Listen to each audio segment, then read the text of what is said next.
Cholesterol report വേടന്റെ arrest തടഞ്ഞ് ഹൈക്കോടതി. ഉഭയകക്ഷി സമ്മതപ്രകാരമുള്ള ശാരീരിക ബന്ധം എങ്ങനെ ബലാത്സംഗമാകുമെന്ന് ഹൈക്കോടതി ചോദിച്ചിരിക്കുകയാണ്. വേടന്റെ മുൻകൂർ ജാമ്യാപേക്ഷ എതിർത്ത പരാതിക്കാരിയോടാണ് ഈ ചോദ്യം. വേടനെ പൂട്ടാൻ എന്തൊക്കെ പരിപാടി വെച്ചിട്ട് അവസാനം പൂവമ്പഴം പോലെ വേടൻ ഒരു തരത്തിലും പൂട്ടിന് നിന്ന് കൊടുക്കാണ്ട് ഇങ്ങനെ കഴിച്ചിലായി പോവുക അല്ലേ? നിങ്ങളൊന്ന് ആലോചിച്ച് നോക്കണേ. വേടനെ പൂട്ടാൻ വേണ്ടിയിട്ട് സകല പരിപാടികളും ചെയ്തു. വേടൻ പെണ്ണ് പിടിയനാണോ പെണ്ണ് പിടിയനല്ലേ, അല്ലെങ്കിൽ വേടൻ ആരെയും പിന്നാലെ പോകുന്നുണ്ടോ എന്നുള്ളതൊന്നും ഇവിടുത്തെ കാര്യങ്ങളല്ല. വേടൻ എന്നു മുതലാണോ നമ്മുടെ സംഘികൾക്കെതിരെ സംസാരിച്ചു തുടങ്ങിയത്, പാട്ട് പാടി തുടങ്ങിയത്, അതല്ലെങ്കിൽ എന്നാണോ നമ്മുടെ താടിജീനെ ഒരു പാട്ടിൽ ഉൾപ്പെടുത്തിയത്? അതുമാത്രമല്ല, ഒരിക്കൽ വേടൻ ഈ പറഞ്ഞ പലസ്തീൻ്റെ പതാക എടുത്തിട്ട് യാസർ അറഫാത്തിനെ പറ്റി സംസാരിച്ചത് എന്നാണോ അന്നു മുതലാണ് വേടൻ ഈ പറഞ്ഞ സംഘികളുടെ കണ്ണിലെ കരടായിട്ട് മാറിയതും. അതിനുശേഷമാണ് വേടൻ്റെ പല പാട്ടുകളും ഈ പറഞ്ഞ സംഘികൾ കേട്ടുപോലും തുടങ്ങിയത്. നമ്മുടെ വിശകലൊക്കെ പറഞ്ഞ പോലെ വിശകലക്ക് റാപ്പ് എന്താന്ന് പോലും അറിയാത്ത വിശകല പോലും റാപ്പിനെ പറ്റി ഘോരം പ്രസംഗിച്ച് വേടനെതിരെ സംസാരിച്ചപ്പോഴും നമ്മൾ കണ്ടു അവരുടെ ഉള്ളിലുള്ള ആ ഒരു ത്വര എത്രത്തോളാണെന്നുള്ളത്. അതിൻ്റെ ഭാഗമായിട്ട് തന്നെ പണ്ടെങ്ങോ കൂടെ പോയ, അതല്ലെങ്കിൽ ഒരു കളിക്ക് പോയ പല ആളുകളും ഇപ്പം അന്നത്തെ കളിയിൽ വന്ന് പരാതി പറഞ്ഞ അവസ്ഥയാണ് ഇപ്പം നമ്മുടെ നാട്ടിലുള്ളത് വേടനെതിരെ. നിങ്ങൾ വേറെ ഒന്നും വിചാരിക്കരുത്, ഹെഡ്സെറ്റ് ഉണ്ടെങ്കിൽ അത് വെച്ച് കേട്ടോ. അതായത് പണ്ട് കളിക്കാൻ കൂടിയ പല ആളുകളും കളിച്ചു കഴിഞ്ഞ് വർഷങ്ങൾ കഴിഞ്ഞതിന് ശേഷം അന്ന് കളിച്ചത് ഫൗളാണ് എന്ന് പറഞ്ഞു കഴിഞ്ഞാൽ എങ്ങനെയാണ് ശരിയാവുക എന്നാണ് കോടതി പച്ചക്ക് ചോദിച്ചത്. ആ ചോദിച്ചതിലൊരു തെറ്റുണ്ട് എന്ന് എനിക്ക് തോന്നുന്നില്ല. അതിൽ ന്യൂസിൻ്റെ കുറച്ച് ഭാഗങ്ങൾ കേട്ടിട്ട് നമുക്ക് ബാക്കി വരാം. ശ്യാം ദേവരാജ്, ലീഗൽ കറസ്പോണ്ടന്റ്, നമുക്കൊപ്പം ചേരുകയാണ്. Shyam Devaraj, good evening. ഹൈക്കോടതിയുടെ ഭാഗത്തു നിന്ന് വന്നിരിക്കുന്ന നിർണായകമായ പരാമർശങ്ങളും ഈ അറസ്റ്റ് തടയുന്നതിനൊപ്പം തന്നെ നമ്മൾ കാണുകയാണ്. എന്തൊക്കെയാണ് ഇന്ന് കോടതിയിൽ കണ്ടത്? തൃക്കാക്കര പോലീസ് രജിസ്റ്റർ ചെയ്ത കേസിലാണ് വേടന്റെ അറസ്റ്റ് ഹൈക്കോടതി തടഞ്ഞത്. അല്പസമയം മുമ്പാണ് ഇത് സംബന്ധിച്ച് ഇടക്കാല ഉത്തരവ് ഹൈക്കോടതി വ്യക്തമാക്കുകയും ചെയ്തത്. ജസ്റ്റിസ് ബെച്ചുകുര്യൻ തോമസ് അധ്യക്ഷനായ സിംഗിൾ ബെഞ്ചിന്റേതാണ് നടപടി. നേരത്തെ തൃക്കാക്കര പോലീസ് രജിസ്റ്റർ ചെയ്ത കേസിൽ ഇന്ത്യൻ ശിക്ഷാ നിയമം അനുസരിച്ച് 376 വകുപ്പ് അനുസരിച്ച് ബലാത്സംഗ കുറ്റമാണ് വേടനെതിരെ ചുമത്തിയിരുന്നത്. ഈ കേസിലാണ് കോടതി അടുത്ത തവണ മറ്റൊരു ഉത്തരവുണ്ടാകുന്നവരെ, അല്ലെങ്കിൽ അടുത്ത തവണ കേസ് പരിഗണിക്കുന്നവരെ വേടനെ അറസ്റ്റ് ചെയ്യരുത് എന്ന് വ്യക്തമാക്കുകയും ചെയ്തത്. ഇതിൽ ഹൈക്കോടതി ഇന്ന് ഈ മുൻകൂർ ജാമ്യാപേക്ഷ പരിഗണിക്കുമ്പോൾ വാദം കേട്ടത് പരാതിക്കാരിയുടെ വാദങ്ങളാണ്. ആ പരാതിക്കാരിയുടെ വാദങ്ങൾ കേൾക്കുമ്പോൾ പരാതിക്കാരിയോട് ഹൈക്കോടതി സിംഗിൾ ബെഞ്ച് ചോദിച്ച ചോദ്യങ്ങൾ ഇവയാണ്. ഉഭയകക്ഷി സമ്മതപ്രകാരമുള്ള ശാരീരിക ബന്ധം എങ്ങനെ ബലാത്സംഗമാകും എന്ന കാര്യം ഹൈക്കോടതി ചോദിക്കുന്നു. വേടന്റെ മുൻകൂർ ജാമ്യാപേക്ഷ എതിർത്ത പരാതിക്കാരിയോടാണ് ഈ രീതിയിലുള്ള ഒരു ചോദ്യം ഹൈക്കോടതിയിൽ നിന്നുണ്ടാകുന്നത്. ബന്ധത്തിൽ വിള്ളലുണ്ടാകുമ്പോഴൊക്കെ ബലാത്സംഗമായി കണക്കാക്കാനാകില്ല എന്നുകൂടി ഹൈക്കോടതി വ്യക്തമാക്കുന്നുണ്ട്. തെളിവുകൾ പരിഗണിച്ച് മാത്രമേ തീരുമാനമെടുക്കാനാകൂ എന്നും കോടതി വ്യക്തമാക്കുകയാണ്. പരാതിക്കാരിയോട് വാദത്തിനിടെ വ്യക്തമാക്കുകയാണ് ചെയ്തത്. വേടൻ വലിയ ഇൻഫ്ലുവൻസർ ആണ് എന്ന കാര്യം പരാതിക്കാരി വാദമായി ഉന്നയിച്ചു. വേടൻ ഇൻഫ്ലുവൻസർ ആണോ അല്ലയോ എന്നതല്ല, വ്യക്തി എന്നതാണ് കോടതിക്ക് മുന്നിലുള്ള പ്രശ്നമെന്നും ഹൈക്കോടതി നിരീക്ഷിക്കുന്നുണ്ട്. വേടന്റെ മറ്റു കാലത്ത് നേരത്തെയുള്ള വേടനെതിരെ നിരവധിയായ ആരോപണങ്ങൾ ഉയർന്നിട്ടുണ്ട് എന്ന കാര്യവും, അതിൽ വേടൻ പരസ്യമായി മീറ്റു ആരോപണങ്ങൾ ഉയർന്നതിൽ പരസ്യമായി സാമൂഹ്യ മാധ്യമങ്ങളിലൂടെ ക്ഷമ ചോദിച്ചിട്ടുണ്ടെന്ന കാര്യവും കൂടി പരാതിക്കാരി ഹൈക്കോടതിയുടെ ശ്രദ്ധയിൽപ്പെടുത്തുന്നുണ്ട്. അതിലാണ് വേടനെതിരെ നിരവധിയായ മീറ്റു ആരോപണങ്ങൾ ഉണ്ടായെന്ന് പരാതിക്കാരി ഹൈക്കോടതിയിൽ പറയുന്നത്. ആ സമയത്ത് സമൂഹ മാധ്യമത്തിൽ വേടൻ ക്ഷമാപണം നടത്തിയെന്ന് കൂടി പരാതിക്കാരി കോടതി അറിയിക്കുകയും ചെയ്തു. സാമൂഹിക മാധ്യമങ്ങളിലൂടെ ലഭിച്ച വിവരത്തിന്റെ അടിസ്ഥാനത്തിലാണ് പരാതിക്കാരിയുടെ വാദം എന്നായിരുന്നു ആ ഘട്ടത്തിൽ ഹൈക്കോടതിയുടെ നിരീക്ഷണം.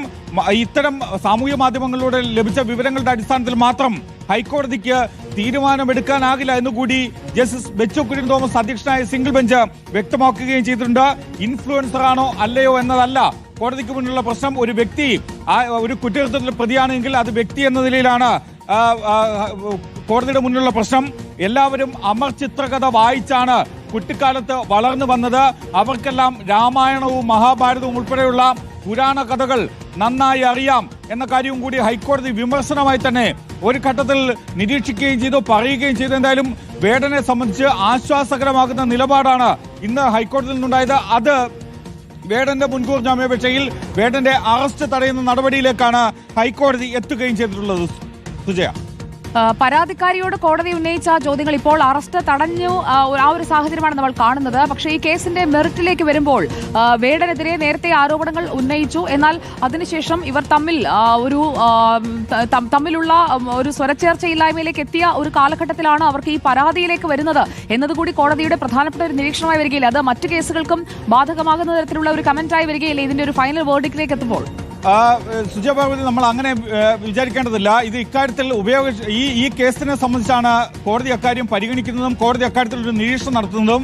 ഇന്നലെ വാദം കേൾക്കുമ്പോൾ വേടനെതിരെ നിരവധിയായ പരാതികൾ ഉയർന്നു വന്നിട്ടുണ്ട് എന്ന കാര്യം പരാതിക്കാരി കോടതിയുടെ ശ്രദ്ധയിൽപ്പെടുത്തിയിരുന്നു. അത് മുഖ്യമന്ത്രിക്കടക്കം പരാതി ലഭിച്ചു. മുഖ്യമന്ത്രി ആ പരാതി സംസ്ഥാന പോലീസ് മേധാവിക്ക് അന്വേഷണത്തിനായി കൈമാറിയിട്ടുണ്ടെന്ന കാര്യവും അറിയിച്ചിരുന്നു. അതുകൊണ്ട് കൂടി വേടന് മുൻകൂർ ജാമ്യം നൽകരുത് എന്ന കാര്യമാണ് പരാതിക്കാരി ഹൈക്കോടതിയിൽ ആവശ്യപ്പെടുകയും ചെയ്തത്. പക്ഷേ ഹൈക്കോടതി ഇന്നലെ ആ ഘട്ടത്തിൽ പറഞ്ഞത് ഓരോ പരാതിയും അതിന്റേതായ മെറിറ്റിൽ പരിശോധിക്കണം.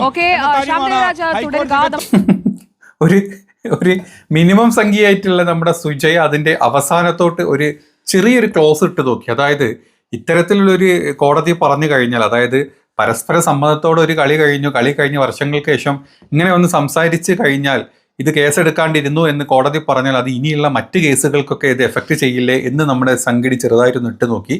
എൻ്റെ പൊന്നു സംഘടി, നീ ആദ്യം ചിന്തിക്കേണ്ട ഒരു കാര്യമുണ്ട്. ഒരു കളി രണ്ടുപേര് കളിച്ചു, നല്ല രീതിയിൽ കളിച്ചു. ആ കളിയുടെ സുഖങ്ങളും കാര്യങ്ങളും രണ്ടുപേരും അനുഭവിച്ചു. വർഷങ്ങൾ കഴിഞ്ഞു.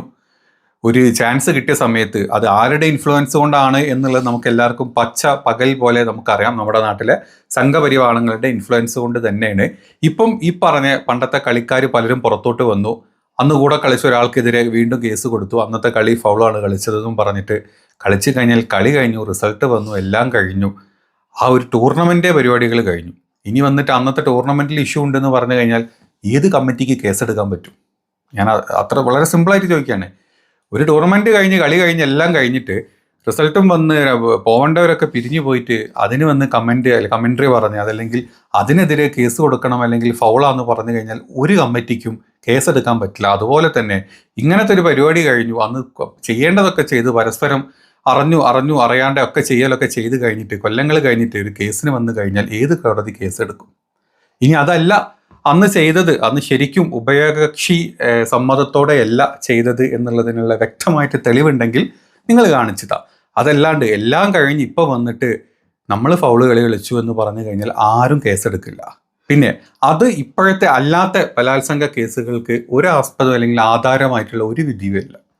ബലാത്സംഗം നടന്നു കഴിഞ്ഞാൽ അല്ലെങ്കിൽ അങ്ങനത്തെ ഒരു ഇഷ്യൂ വന്നു കഴിഞ്ഞാൽ അത് നടന്ന വിത്തിൻ സെക്കൻഡ്സിൽ അല്ലെങ്കിൽ വിത്തിൻ ടൈമിൽ ഒരു കേസായിട്ട് വന്നിട്ട് അതിൻ്റെ എഫക്റ്റുകളും അതിൻ്റെ അവസ്ഥകളും അതിൻ്റെ മറ്റു കാര്യങ്ങളും പറഞ്ഞ് കേസെടുക്കുന്നതും വർഷങ്ങൾ കഴിഞ്ഞ് വന്നിട്ട് കളിയിലെ ഫൗള് കാണിച്ച് വന്നു കഴിഞ്ഞാൽ അത് കേസെടുക്കേണ്ട കാര്യമില്ല എന്ന് കമ്മിറ്റിക്ക് വരാം, നമ്മുടെ കോടതിക്ക് വരാം. അതാണ് ഏറ്റവും സിമ്പിളായിട്ട് ഇവിടെ ഇപ്പം നടന്നിട്ടുള്ളത്. ഈ നാട്ടിലെ തിരിച്ചൊന്ന് ചോദിച്ചു നോക്കട്ടെ. ഇപ്പം ഇത് പറഞ്ഞ പോലെ തന്നെ പരിപാടികളൊക്കെ കഴിഞ്ഞു, ഒരു കളി കഴിഞ്ഞു, അവസാനം ഒരു ആൺ വന്നിട്ട് 2 കൊല്ലം കഴിഞ്ഞിട്ട് വന്നിട്ട് ഒരു കേസ് കൊടുക്കുകയാണ്. അന്ന് ഞങ്ങൾ ഇങ്ങനെയൊക്കെ ചെയ്ത സമയത്ത് എന്നെ ബലാത്കാരമായിട്ടാണ് എന്നെ കൊണ്ട് ഈ കളി കളിപ്പിച്ചത് എന്ന് പറഞ്ഞു കഴിഞ്ഞാൽ ഏതെങ്കിലും കോടതി കേസെടുക്കും? ഇല്ലല്ലോ, ഒരു കോടതിയും കേസെടുക്കില്ല.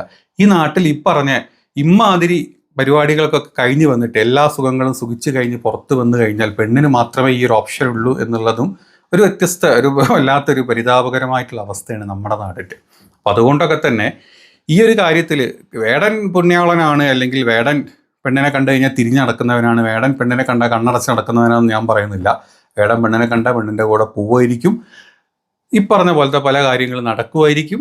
അത് പിടിച്ചു വെച്ചിട്ട് കെട്ടിയിട്ടും കയ്യും കാലും കെട്ടിയിട്ട് ബലാത്കാരമായിട്ടൊന്നും ആയിരിക്കുന്നില്ല എന്നുള്ളത് നമുക്ക് എല്ലാവർക്കും വരാം. വേടൻ്റെ മനസ്സാക്ഷിക്ക് എന്താ തോന്നുന്ന കാര്യങ്ങൾ വേടൻ ചെയ്യട്ടെ, അതിലോട്ട് ചെയ്യേണ്ടാത്ത ആൾക്കാർ ചെയ്യേണ്ടാതിരിക്കുക. അതല്ലാണ്ട് എല്ലാ പരിപാടിയും കഴിഞ്ഞിട്ട് വേടൻ എങ്ങനെ എന്നും പറഞ്ഞിട്ട് ഈ സംഘപരിവാണങ്ങളുടെ ആ ഒരു വാണം വിട്ടത് തിരിച്ച് അങ്ങോട്ട് തന്നെ പോയി കുത്തിയ അവസ്ഥയാണ് ഇപ്പം നമ്മൾ കണ്ടത്.